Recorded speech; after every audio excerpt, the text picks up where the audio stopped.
ओठावर असू मनात आठवणीचा मेळा आहे. डोळ्यात पाणी ओठावर असू मनात आठवणीचा मेळा आहे. नवप्रवासाच्या आरंभासाठी निरोपाचा हा सोहळा आहे. निरोपाचा हा सोहळा आहे. सर्वांना नमस्कार.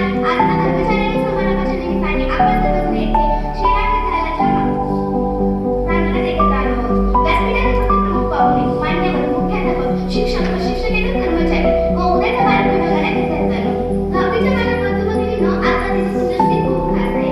कारण आज तुम्ही आयुष्याचा निरोप घेऊन नव्या प्रवासाला सुरुवात करणार आहात. सहवास संपला म्हणून सोबत सुटत नाही. सहवास संपला म्हणून सोबत सुटत नाही. नुसता निरोप दिला नाही, नाते तुटत नाही, नाते तुटत नाही. आजचा दिवस आनंदाच्या कुटुंबात पाणी आणारा देखील आहे. यशस्वी जीवनाची पहिली पायरी म्हणजे दहावीची परीक्षा.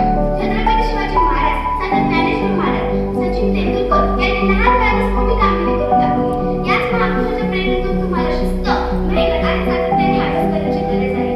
राहिलेल्या दिवसात नियोजन करा. शिक्षकांनी दिलेल्या मार्गदर्शनाचा फायदा घ्या व तो जिथेही यश साध्य करण्यासाठी आत्मविश्वासाने पुढे चला. संघर्षाशिवाय यश मिळत नाही, पण संघर्ष जितका मोठा, यश देखील तितकेच मोठे असते. यशाला शॉर्टकट नसतो, पण शॉर्टकट मधून यश आपल्याला कधीच मिळत नाही. या संस्थेने आपल्याला जीवन जगण्याची कला दिली, संस्कार दिले. या संस्थेच्या आठवणी हृदयात कायम जपून ठेवा. आजून पुढे जात आहात, एक वचन द्या, जिथे जाल तिथे आपल्या संस्थेचे नाव उज्ज्वल करा. पुन्हा एकदा तुम्हा सर्व दहावीच्या विद्यार्थ्यांना मनपूर्वक शुभेच्छा देते.